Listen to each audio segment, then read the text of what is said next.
नमस्कार. आज आपण बघणार आहोत एंडोक्राईन सिस्टीम. त्यामध्ये कोणते कोणते ऑर्गन्स असतात, त्याचं काय काय फंक्शन असतं, ते आपण आजपासून सुरुवात करणार आहोत.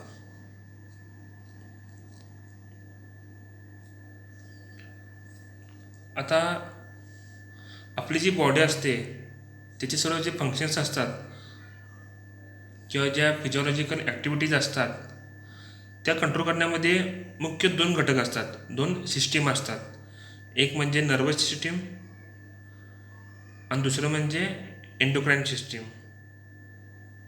म्हणजे आपल्या शरीरातील प्रत्येक जी ॲक्टिव्हिटी असते ते या नर्वस सिस्टीम किंवा एंडोक्राईन सिस्टीम किंवा दोन्ही पण सिस्टीम ह्या दोन्हीद्वारे रेग्युलेट केली जाते. ह्या दोन सिस्टीमवर ह्यांचं मुख्यतः काम अवलंबून असतं. आता ह्या दोन्हीमध्ये एक मुख्य हे असतं की सिग्नल पाठवणं. म्हणजे एका ठिकाणाहून सिग्नल पाठवला जातो की असं असं काम करा. ते सिग्नल त्या ऑर्गनपर्यंत जातो आणि त्या ऑर्गनद्वारे ते काम केलं जातं. ह्यालाच म्हणतात cell to cell signalling. Cell to cell signalling means transfer of information from one cell to another cell. It is also called as cell signaling or intracellular communication.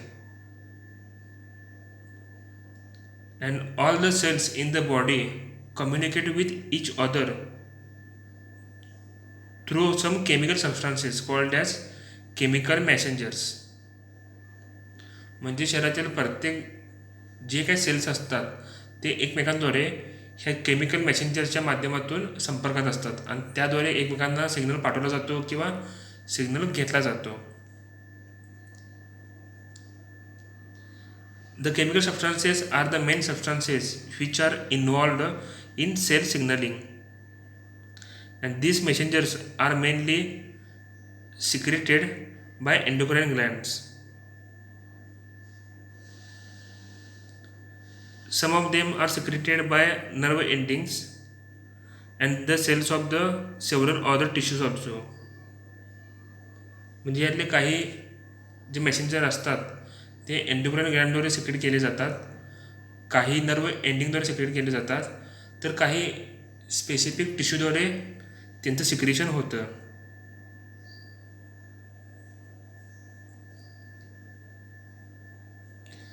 आता हे जे केमिकल मेसेंजर जे असतात ते सिग्नलिंग सेलद्वारा किंवा controlling सेलद्वारा signal घेतात आणि target सेलपर्यंत signal पोचवतात. बरोबर आहे.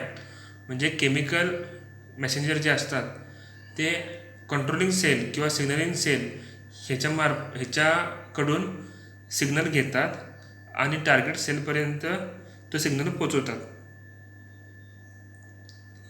हे हार्मोन असू शकतात किंवा हार्मोनसारखे दुसरे काही घटक असू शकतात.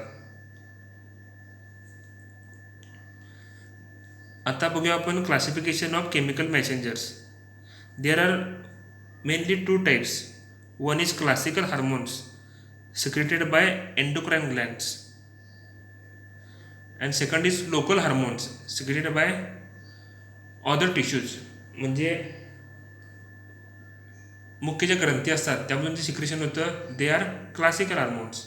आणि काही हार्मोन असे असतात की स्पेसिफिक अशा टिश्यूद्वारे त्याचं सिक्रेशन होतं, they are called as local hormones. जर आपण प्रामुख्याने त्याचं क्लासिफिकेशन केलं केमिकल मेसेंजरचं तर त्याचे मुख्यतः 4 प्रकार असतात. एक म्हणजे endocrine messenger, second paracrine messenger, third autocrine messenger आणि फोर्थ इज न्यूरोक्राईन मेसेंजर. त्यातलं पहिलं आहे ते एंडोक्राईन मेसेंजर्स.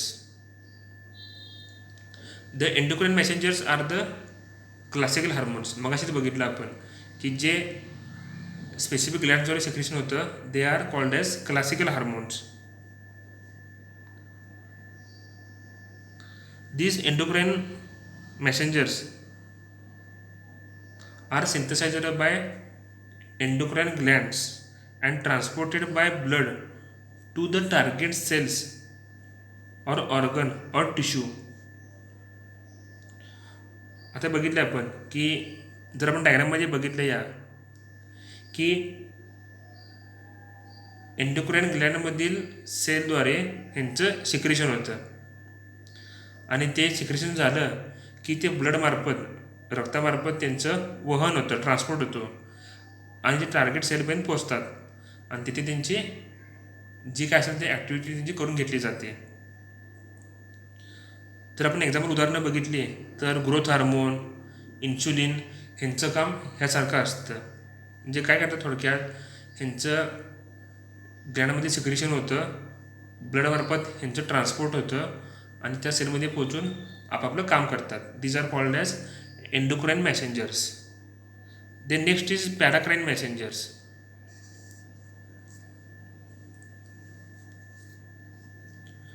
ह्यांचं काम कसं असतं, which diffuse from the control cell to target cell. They act by diffusing. डिफ्युजनद्वारे त्यांचं मुख्यतः ट्रान्सपोर्ट होतो and they diffuse through interstitial fluid. म्हणजे दोन सेलच्या मध्ये जे फ्लुइड असतं त्यामुळे त्यांचं ट्रान्सपोर्ट होतं आणि ते control cell to target cell असं यांचं ट्रान्सपोर्ट होतो. आता यातले काही सेल जे असतात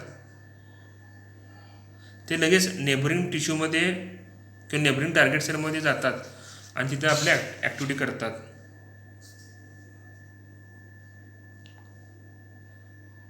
दी सबस्टन्सेस आर कॉल्ड ॲज जेक्स्ट्राक्राइन मॅसेंजर्स और लोकल हार्मोन्स. जर आपण खालची डायग्राम बघितली, उजव्या साईडला 2 डायग्राम दिल्यात. त्यातली खालची डायग्राम जी आहे म्हणजे एका सेलमधून सिग्नल स्टार्ट होतो आणि बाजूच्या सेलमध्ये त्यामध्ये काही गॅप असा नसतो, फक्त ॲडजस्टंट सेलमध्ये तो सिग्नल जातो. The message diffuse through gap junction.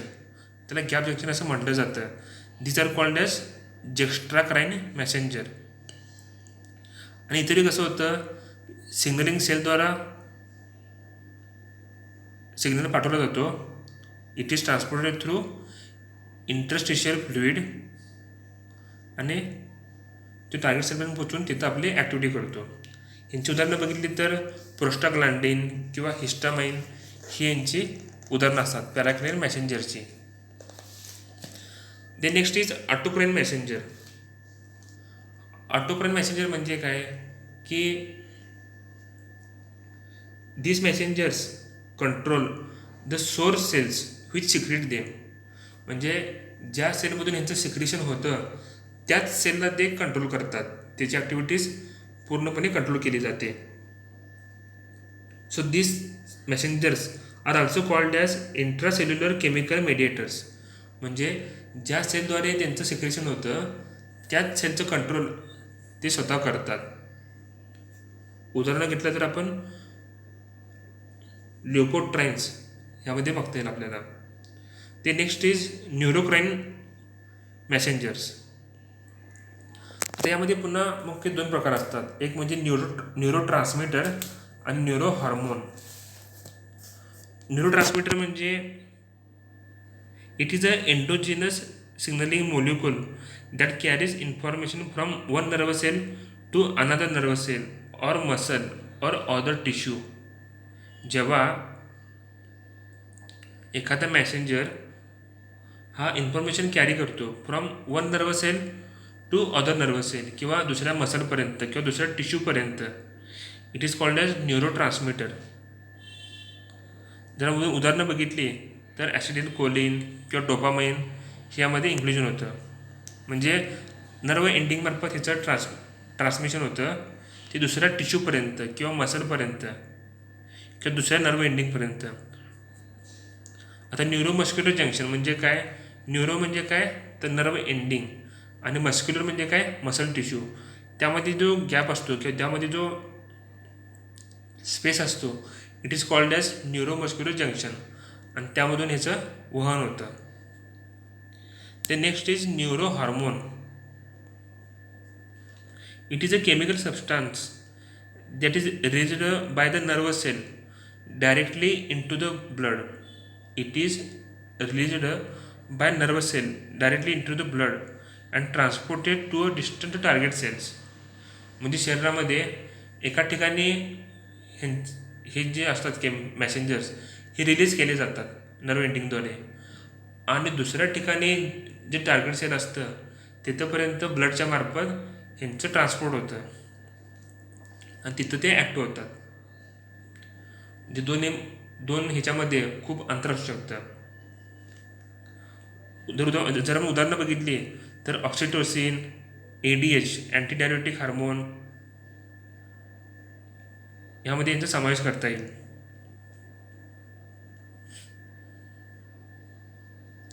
आता आपण 4 प्रकार बघितले केमिकल मेसेंजरचे. तर काही हार्मोन असे असतात की ते 2मध्ये किंवा 3 प्रकारामध्ये सुद्धा बसू शकतात, त्या प्रकारामध्ये आपलं काम करू शकतात. जर आपण उदाहरणं बघितलं तर nor adrenaline and dopamine, it functions as both classical hormones as well as neurotransmitter. म्हणजे हे न्यूरोट्रान्समीटर मार्फत सुद्धा काम करतात आणि जे क्लासिकल हार्मोनचे काम असतं त्यामार्फत सुद्धा काम करतात. किंवा जर हे पण हिस्टॅमिनचं उदाहरण घेतलं, histamine act as both neurotransmitter as well as paracrine messenger. म्हणजे एखादा जो हार्मोन असतो किंवा मॅसेंजर असतो तो फक्त एकाच पद्धतीने काम करतो असं नव्हतं, तर ते 2 प्रकारे सुद्धा काम करू शकतो. त्याची आपण उदाहरणं बघितली. ते नेक्स्ट इज एंडोक्राइन ग्लँड्स. आपण जे आता आपला मुख्य विषय आहे तो. Definition: endocrine glands are the glands which synthesize and release the classical hormones into the blood. It is also called as ductless gland because the hormones secreted by them are released directly into the blood without any duct. These glands are distinct from exocrine glands which release the secretion through ducts. आता आपण जर बघितलं तर ग्लँड्सचे मुख्यतः 2 प्रकार असतात. एक म्हणजे एंडोक्राइन, दुसरे म्हणजे एक्झोक्राइन. एक्झोक्राइन ग्लँड्स म्हणजे काय की ते आपलं हार्मोन सिक्रेशन करतात आणि ते डक्टच्या मार्फत त्यांचं ट्रान्सपोर्ट करतात आणि त्या स्पेसिफिक टार्गेट सेलला पोचलं की तिथे ॲक्टिव्ह होतं. आणि एंडोक्राइन ग्लँड म्हणजे काय, ते आपले हार्मोन सिक्रेशन करतात आणि डायरेक्टली ब्लडमध्ये त्यांचं ट्रान्सपोर्ट होतं आणि ब्लडमार्फत ते टार्गेट सेलपर्यंत पोचतात आणि तिथं आपले काम करतात. So this is the difference between endocrine and exocrine. And endocrine glands are also called as ductless glands because they do not have any ducts for transport of hormone. The endocrine glands play major role in hemostasis and control of various other activities in the body through their hormones. आता जर आपण मुख्य शरीरामध्ये endocrine glands बघितल्या तर त्यामध्ये pituitary Gland यांचा समावेश होतो. त्यानंतर pineal gland, thyroid gland, parathyroid glands, it is behind thyroid, thymus gland, then pancreas, पुन्हा adrenal gland, ovary in female and testis in male. These are the major endocrine glands in the human body. काय काय बघितलं आपण? Pituitary gland, pineal gland, thyroid gland, parathyroid gland, thymus, pancreas, पुन्हा adrenal gland, ovary in female and testis in male. These are the major endocrine glands in human body. आणि त्यांचे जे hormone असतात ते आपण त्यावेळी त्या ग्लँड्सचं फंक्शनिंग बघताना बघूया आपण. जर आपण ओव्हरऑल बघितलं तर पिट्युटरीमध्ये growth hormone, thyroid stimulating hormone, adrenocorticotropic hormone, follicle stimulating hormone, luteinizing hormone आणि प्रोलॅक्टिन, त्याबरोबर ADH आणि ऑक्सिटोसिन ह्यांचा समावेश होतो. थायरॉइड ग्लॅन्डमध्ये T3, T4 आणि कॅल्सिटोनिन यांचा समावेश होतो. पॅराथायरॉइड ग्लॅन्डमध्ये पॅराथ्रोमोन यांचा समावेश होतो. पुन्हा पँक्रियासमध्ये आयसोलेट्स ऑफ लँगरन्स यामधून इन्सुलिन, ग्लुकॅगॉन आणि सोमॅस्टॅटिन ह्या हार्मोनचा समावेश होतो. ॲड्रिनल कॉर्टेक्समधून aldosterone, eleven deoxy corticosterone, cortisol, corticosterone, androgen, estrogen, progesterone ह्यामध्ये इन्क्ल्युजन होतं. आणि ॲड्रिनल मेड्युलामधून ॲड्रिनॅलिन, नॉर ॲड्रिनॅलिन, डोपामाइन ह्या हार्मोनचं सिक्रेशन होतं. टेस्टिसमधून टेस्टोस्टेरॉन, डायहायड्रोटेस्टोस्टेरॉन आणि अँड्रोस्टेनेडिऑन हे 3 हार्मोन सिक्रेशन होतं. तर ओव्हरीमधून इस्ट्रोजेन आणि प्रोजेस्टेरॉन हे हार्मोन सिक्रेशन होतं. आता आपण हे बघितलं की मेजर जे ग्लॅन्ड्स असतात त्यांच्याद्वारे कोणते कोणते हार्मोन सिक्रेशन होतं ह्यांची फक्त आपण नावं बघितली. आता पुढचं आहे hormone secreted by other organ. असे काही ऑर्गन्स आहेत ते सुद्धा काही हार्मोन सिक्रेशन करतात. आता समजा पिनियल ग्लॅन्ड त्यामधून मेलॅटोनिन यांचं सिक्रेशन होतं. Melatonin from pineal gland. Thymosin and thymine they secreted from thymus. Erythropoietin, renin, 1,25 dihydroxy cholecalciferol किंवा calcitriol they are secreted from kidney. Then atrial natriuretic peptide, brain natriuretic peptide and C-type natriuretic peptide. These 3 hormones are secreted from heart. Then human chorionic gonadotropin or HCG, human chorionic somatomamotropin, estrogen and progesterone. These 4 hormones are secreted from placenta. And there are some local hormones which are secreted from local tissues or specific tissues. For example, prostaglandins, thromboxanes, prostacyclin, leukotrienes, lipoxin, acetylcholine, serotonin, histamine, substance P, heparin, bradykinin, gastrointestinal hormones. These are the hormones which are secreted from specific tissue. आता पुढचा point आहे hormones.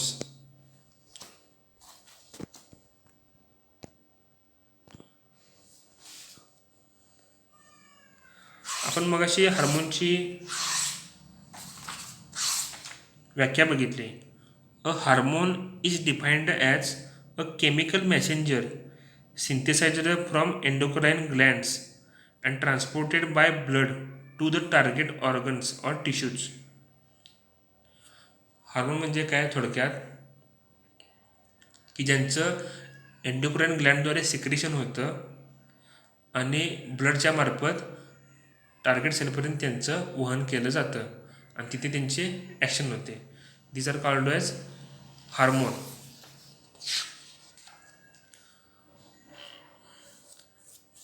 The hormones are classified on their chemical nature. There are 3 types of hormones.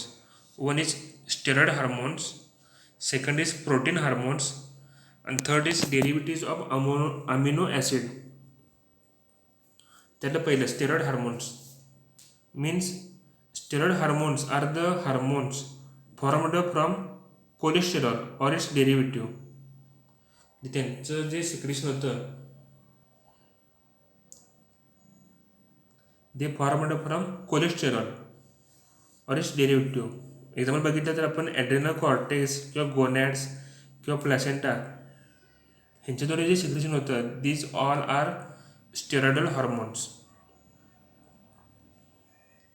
The next is protein hormones. These hormones are large or small peptides protein म्हणजे काय असतं की पेप्टाईडची chain असते. So these hormones are large or small peptides. जर आपण उदाहरणं बघितली तर pituitary gland, parathyroid gland, pancreas and placenta ह्यांच्यामार्फत जे हार्मोन्स सिक्रेट केले जातात दीज आर प्रोटीन हार्मोन्स.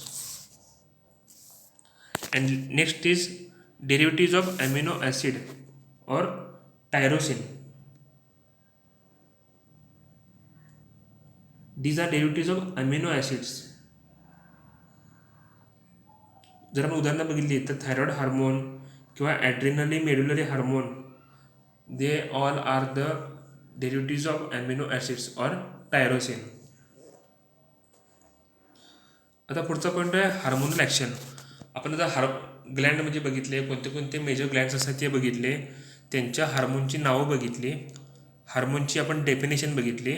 आता हे नेक्स्ट कोणते हार्मोनल ॲक्शन, की हार्मोन हे कसे त्यांची ॲक्शन कशी केली जाते. तर हार्मोन हे एखाद्या सेलवर डायरेक्ट ॲक्शन करू शकत नाहीत. म्हणजे हार्मोन गेला त्या सेलपर्यंत आणि तिथे लगेच त्याने ॲक्शन केली असं होत नाही.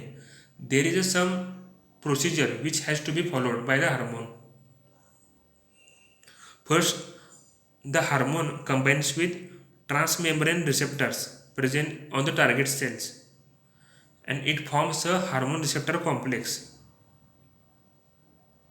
and this hormone receptor complex induces various changes or reaction in the target cell. म्हणजे हार्मोन त्या सेलपर्यंत गेला आणि लगेच तिथे ॲक्शन केला असं होत नाही. तर त्या सेलवर टार्गेट सेलवर काही रिसेप्टर असतात. मग हार्मोन त्या रिसेप्टरशी जाऊन त्यांचं कंबाईन होतं आणि देर is a formation of hormone receptor complex, आणि त्या कॉम्प्लेक्सद्वारे जी काही ॲक्टिव्हिटी असते ती केली जाते. आता हार्मोन रिसेप्टर म्हणजे काय? These are the large proteins present in the target cells. तर प्रत्येक सेलमध्ये हजारो प्रकारचे रिसेप्टर असतात. आता जर समजा वैशिष्ट्य बघितलं आपण तर प्रत्येक रिसेप्टरचं एक फंक्शन असतं की it is highly specific to a particular hormone. म्हणजे कुठल्याही हार्मोन जाऊन कुठल्याही रिसेप्टरला कंबाईन झाला असं होऊ शकत नाही. The receptors are very very specific to the hormone. That is each receptor combines with only one hormone at a time.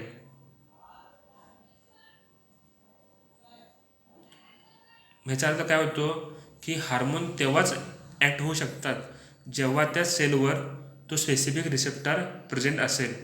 तो जर नसेल तर हार्मोन रिसेप्टर कॉम्प्लेक्स होणार नाही, आणि तसं नाही झालं तर ती स्पेसिफिक ॲक्टिव्हिटी त्या सेलमध्ये होणार नाही. आता हे जे रिसेप्टर असतात they may be situated on cell membrane or inside the cell. There are 3 types or 3 situations of the hormone receptors. One is cell membrane, second is cytoplasm, third nucleus. Cell membrane म्हणजे काय की receptors of protein hormones and adrenal medullary hormones are situated in the cell membrane. Protein hormones and adrenal medullary हार्मोनचे जे receptor असतात ते sale मेम्ब्रेनवर specifically उपस्थित असतात. जर काही स्टेरॉइड हार्मोन जे असतात त्यांचे रिसेप्टर हे आतमध्ये सायटोप्लाझममध्ये उपस्थित असतात, आणि थायरॉइड हार्मोनचे जे रिसेप्टर असतात ते न्यूक्लियसमध्ये उपस्थित असतात. म्हणजे ते हार्मोन त्या ठिकाणी गेले की बघतात ते रिसेप्टर कुठं आहे, त्यानुसार कॉम्प्लेक्स फॉर्म होतो आणि ॲक्शन होते.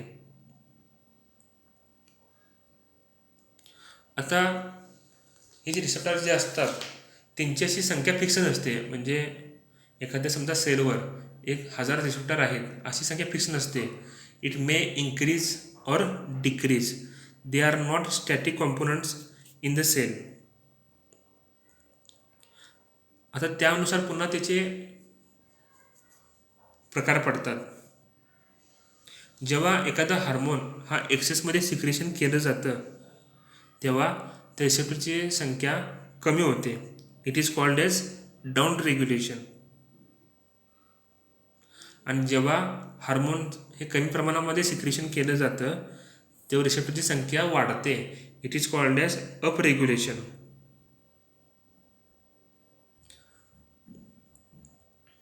तर असं का होतं? जेव्हा हार्मोनची संख्या वाढते तेव्हा तितक्याच जास्त प्रमाणामध्ये ते हार्मोन त्या स्पेसिफिक रिसेप्टरला जाऊन कंबाईन होतात आणि हार्मोन रिसेप्टर कॉम्प्लेक्स तयार होतो. बरोबर आहे. त्यानंतर आपल्याला हवी ती स्पेसिफिक ॲक्टिव्हिटी त्या सेलमध्ये केली जाते. नंतर ते जे रिसेप्टर जे असतात काम करून झालेले ते काही वेळा रिसायकल केले जातात किंवा काही वेळा रिप्लेस केले जातात. त्यामध्ये खूप वेळ जातो रिसायकल करण्यामध्ये किंवा ते रिप्लेस करण्यामध्ये. Replace by new receptor. त्यामुळे काय होतं, आता तेवढं हार्मोनचं सिक्रेशन झालं, हार्मोन त्या जास्त हार्मोनद्वारे जास्त रिसेप्टर वापरले गेले. त्यामुळे काय होतं की कमी रिसेप्टर तिथं बाकी राहतात. त्यामुळे काय होतं, जेव्हा हार्मोन सिक्रेशन वाढतं तेव्हा रिसेप्टर संख्या कमी होते आणि जेव्हा हार्मोन संख्या कमी असते तेव्हा रिसेप्टर संख्या वाढते. It is called as down regulation and up regulation. आता जेव्हा हार्मोन रिसेप्टर कॉम्प्लेक्स फॉर्म होतो then this complex enters the target cell by endocytosis आणि तिथं जाऊन आतमध्ये सेलमध्ये गेल्यानंतर ते आपले स्पेसिफिक काम करतात. It is called as internalization. आता next point is mechanism of hormonal action, की कशाप्रकारे हे हार्मोन ॲक्ट होतात. आता जे मगाशी बघितलं आपण हार्मोन रिसेप्टर कॉम्प्लेक्स हे 3 प्रकारे एखाद्या सेलवर त्यांचे ॲक्शन होते. एक म्हणजे by altering permeability of the cell membrane किंवा by activating the intracellular enzyme किंवा by activating the genes of the cell. त्याला पहिला येते by altering permeability of the cell membrane. तर जे न्यूरोट्रान्समीटर जे असतात ते इंट्रामस्क्युलर जंक्शनद्वारे आपलं काम करतात. बघितलं आपण मगाशी. ते ह्या प्रकारे काम करतात.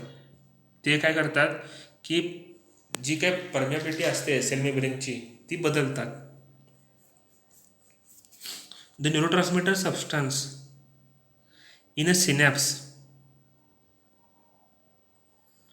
or a neuromuscular junction act by changing the permeability of postsynaptic membrane.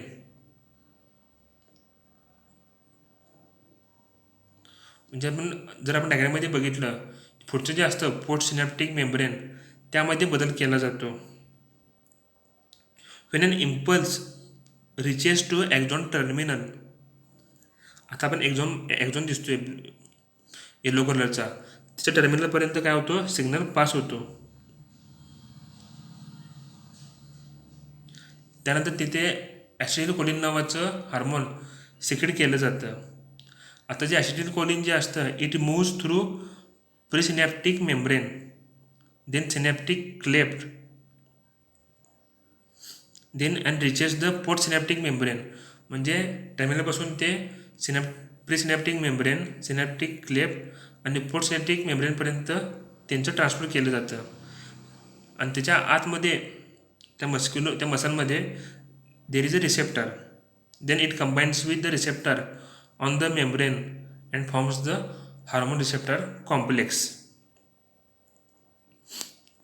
जेव्हा हे कॉम्प्लेक्स फॉर्म होतं तेव्हा ते सोडियम गेटेड चॅनेल ओपन करतात. त्यामुळे काय होतं, आतमध्ये सोडियम Na+ आयन येतो आणि तिथं काय होतं, आतमध्ये एक्स्ट्रा सेल्युलर फ्लुइडमधून सोडियम चॅनेलमधून सोडियम आयन Na+ आयन आतमध्ये येतो. एक्स्ट्रा सेल्युलर फ्लुइडमधून सोडियम आयन आतमध्ये येतो आणि त्याचं मेम्ब्रेन पोटेन्शियल तिथं बदललं जातं. आणि ते पोटेन्शियल बदललं की त्यामधून त्याचं कॉन्ट्रॅक्शन होतं किंवा ते जे आपल्याला हवं असेल ते काम करून घेतलं जातं. अशा प्रकारे याचं ॲक्शन होते. कळालं? थोडक्यात काय होतं की सेल मेम्ब्रेन ह्याची जी परमियाबिलिटी असते ती बदलली जाते. तिकडून सिग्नल हा आतमध्ये येतो, आतमध्ये म्हणजे मसलच्या सेलपर्यंत आतमध्ये आला जातो. मग ते जे घटक असतात प्रिसिनॅप्टिक मेम्ब्रेन किंवा सिनॅप्टिक क्लेफ्ट आणि पुढचं जे पोस्ट सिनॅप्टिक मेम्ब्रेन हे सगळे पास करून सेलमध्ये येतात. तिथं आले की कॉम्प्लेक्स फॉर्म होतो. फॉर्म झाला की कॉम्प्लेक्सद्वारे सोडियम चॅनेल ओपन केलं जातं. त्यामधून Na+ आयन बाहेरून आत येतो. तिथलं पोटेन्शियल बदललं की त्यामधून त्याची ॲक्शन केली जाते. It is by altering permeability of cell membrane. The next is by activating the intracellular enzyme.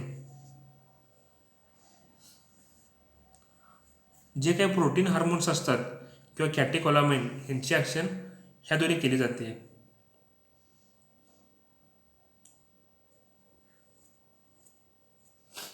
जे हार्मोन असतं which acts on target cell, it is called as first messenger or chemical mediator.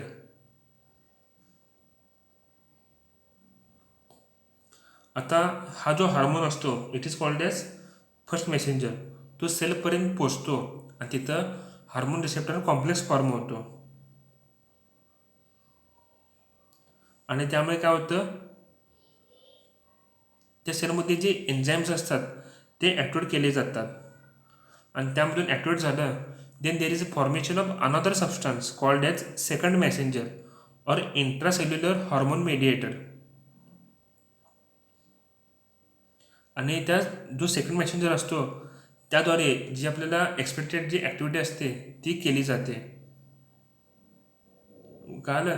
म्हणजे जो पहिला जो hormone असतो release केलेला मुख्य ग्लँडकडून it is called as first messenger or chemical mediator. तो सेलपर्यंत जातो, तिथे कॉम्प्लेक्स फॉर्म होतो. कॉम्प्लेक्स फॉर्म झाला की तो सेलमधील जे एन्झाईम्स असतात त्यांना ॲक्टिवेट करतात. And this is called as second messenger or intracellular hormone mediator. आणि ते जो आतील जो एन्झाईम असतो त्याद्वारे जी आपल्याला एक्सपेक्टेड ॲक्टिव्हिटी असते ती केली जाते. It is called as hormone action by activating the intracellular enzyme. आता हे कसं केलं जातं थोडक्यात आपण एक हे बघूया, केस बघूया.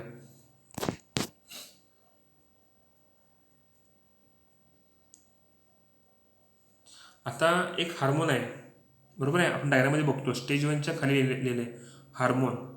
तो हार्मोन आहे.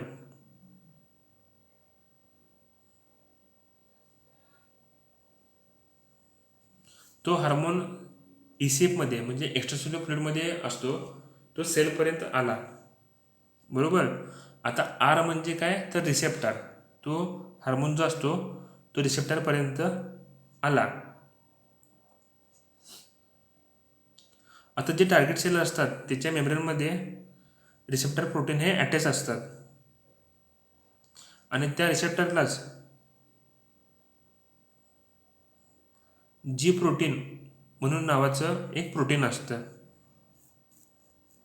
आता जे जी प्रोटीन असतं ते 3 सब युनिटने फॉर्म केलं असतं, अल्फा, बीटा आणि गॅमा.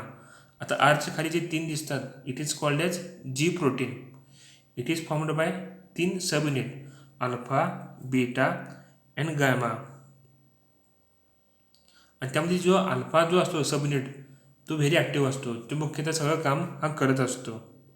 आता जो अल्फा जो असतो त्याला GDP म्हणजे गॉनोसिन डायफॉस्फेट हा अटॅच केला जातो आणि अल्फा GDP हा एक घटक तयार होतो.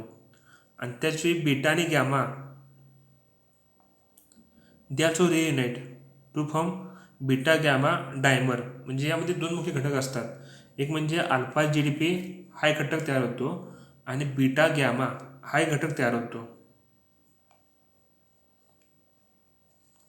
आता काय होतं की जो हार्मोन आला आहे ECFमधून, तो हार्मोन आला आहे रिसेप्टरपर्यंत.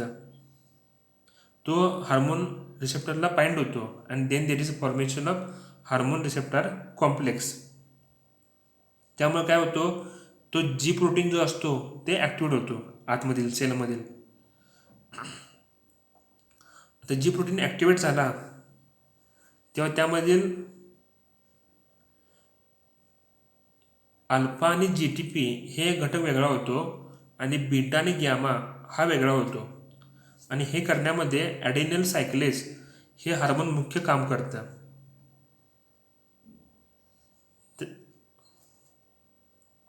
ते झालं.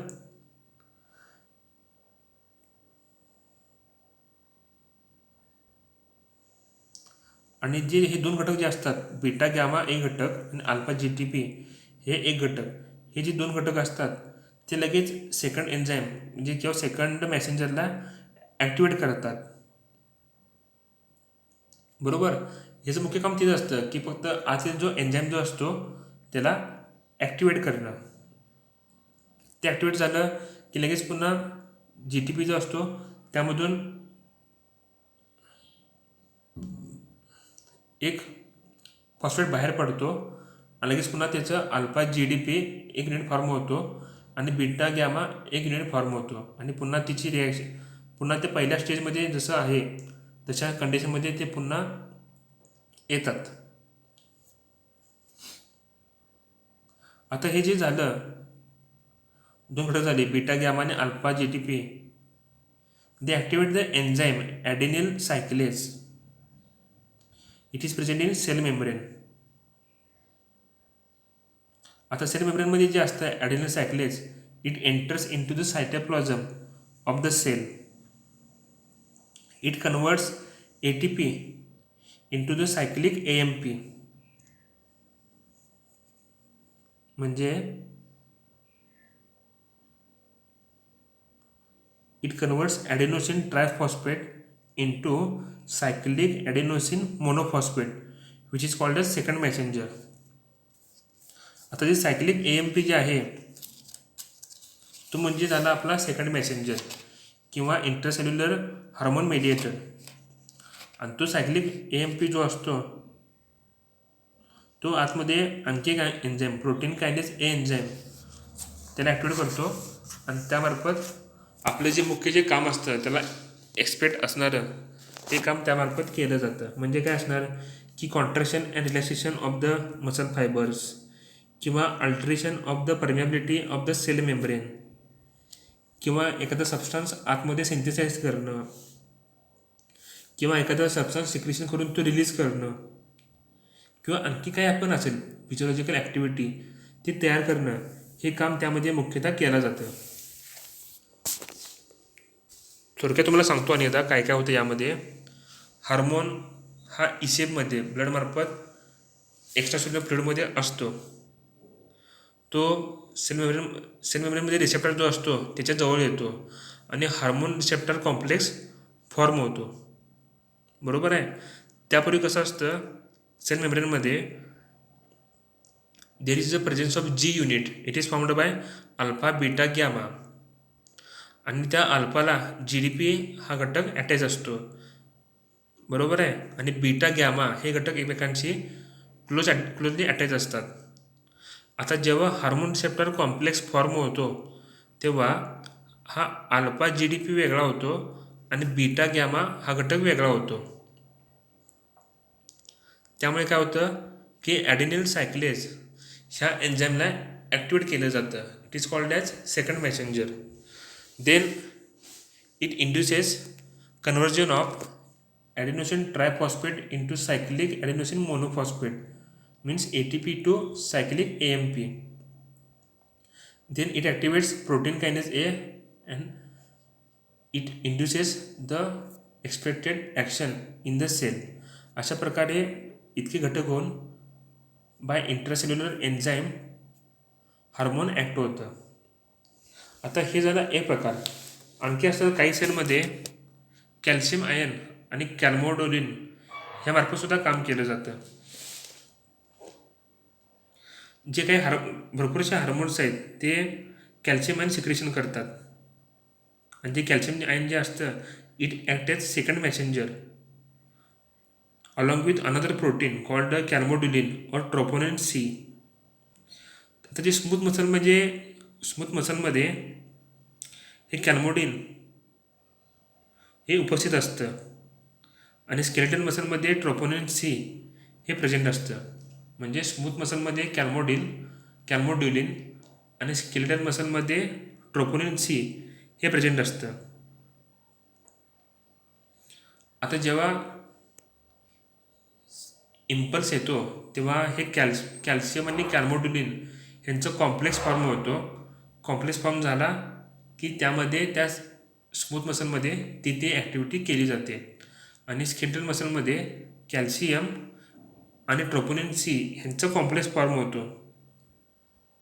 It activates the myosin kinase. आणि मायोसिन कायनेज ॲक्टिवेट झाला की त्या मसलचं कॉन्ट्रॅक्शन होतं. This is a muscular contraction pathway. बरोबर आहे. म्हणजे कॅल्शियम कॅल्मोडुलिन कॉम्प्लेक्स फॉर्म होतो. कॉम्प्लेक्स फॉर्म झाला की it activates myosin kinase and it induces muscular contraction. किंवा काही याच्यामध्ये आयनोसिटॉल ट्रायफॉस्फेट नावाचा एक घटक असतो.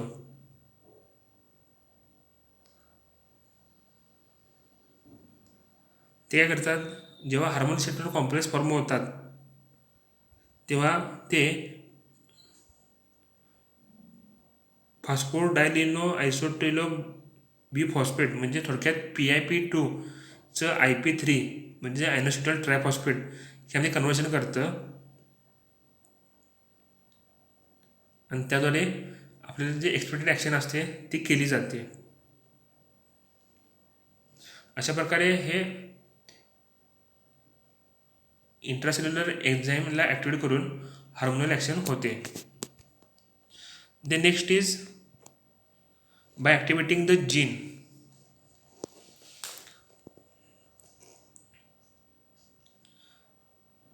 Many of the thyroid and steroid hormones act by activating the gene. Thyroid and steroid hormones act by activating genes. ह्यामध्ये कसं होतं, तो हार्मोन जो असतो तो सेलमध्ये आतमध्ये एंटर होतो and it binds with receptor. Then there is a formation of hormone receptor complex. बरोबर आहे. त्यानंतर जो हा कॉम्प्लेक्स जो असतो तो DNA जातो. जर डायग्राममध्ये बघितलं आपण तर तुम्हाला कळेल की जो कॉम्प्लेक्स जो असतो तो DNA जातो and it binds with DNA. त्यामुळे काय होतं, देर is a increases transcription of mRNA. त्यामधून mRNA हा बाहेर पडतो. हा mRNA जो असतो तो न्यूक्लियसच्या बाहेर पडतो आणि सायटोप्लाझममध्ये येतो. त्यानंतर इट रिचेस टू रायबोझोम आणि त्याला ॲक्टिवेट करतो. जो रायबोझोम ॲक्टिवेट झालेला असतो तो मोठ्या प्रमाणामध्ये प्रोटीन फॉर्म करतो and this protein produces the physiological response to the target cell. थोडक्यात त्यामध्ये काय होतं की हार्मोन हा सेलमध्ये येतो, सेलच्या आतमध्ये येतो, रिसेप्टरशी कंबाईन होतो, हार्मोन रिसेप्टर कॉम्प्लेक्स फॉर्म होतो. त्यानंतर तो आतमध्ये न्यूक्लियसमध्ये येतो आणि DNAशी कंबाईन होतो. DNAशी कंबाईन झाला की mRNA रिलीज केला जातो, त्याचं ट्रान्स्क्रिप्शन होतं. mRNA रिलीज झाला की तो न्यूक्लियसच्या बाहेर येतो सायटोप्लाझममध्ये आणि तो रायबोसोमशी अटॅच होतो, त्याला रायबोसोमला ॲक्टिवेट करतो. रायबोसोमद्वारे मोठ्या प्रमाणामध्ये प्रोटीन्स हे सिक्रेशन केले जातात आणि त्या प्रोटीन्सच्याद्वारे जी काय एक्सपेक्टेड ॲक्टिव्हिटी असते, फंक्शन असतं ते केलं जातं. या प्रकारे त्या जीनला ॲक्टिवेट करून काही हार्मोन काम करतात. म्हणजे थोडक्यात बघितलं आपण, काही हार्मोन हे सेल मेम्ब्रेन जी परमिएबिलिटी असते ते अल्टर करतात आणि काम करतात. काही हार्मोन हे इंट्रासेल्युलर जे एन्झाईम्स असतात त्यांना ॲक्टिवेट करून काम करतात. तर काही हार्मोन हे जीनला ॲक्टिवेट करून काम करतात. अशा प्रकारे हार्मोनचे ॲक्शन ही आपल्या शरीरावर होते. आता आपण थोडक्यात हार्मोन म्हणजे काय बघितलं, हार्मोनचे ॲक्शन बघितले आपण. सगळ्यात थोडक्यात आपण इंट्रो घेतला सिस्टीमचा. थोडक्यात आपण एंडोक्राईन सिस्टीमचा इंट्रोडक्शन बघितलं आपण. आता इथून पुढे आपण एक ग्लँड्सची माहिती घेत जाऊ. थँक्यू.